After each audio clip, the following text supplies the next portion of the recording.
Kalunod, magandang hapon po sa inyo. Nandito na naman po kami at naghihila na naman po kami ng bilog.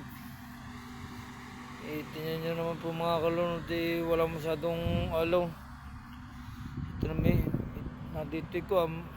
At tingnan nyo naman mga kalunod, ang ganda ng mga tanawin. Nandito ngayon kami sa gitna ng dagat.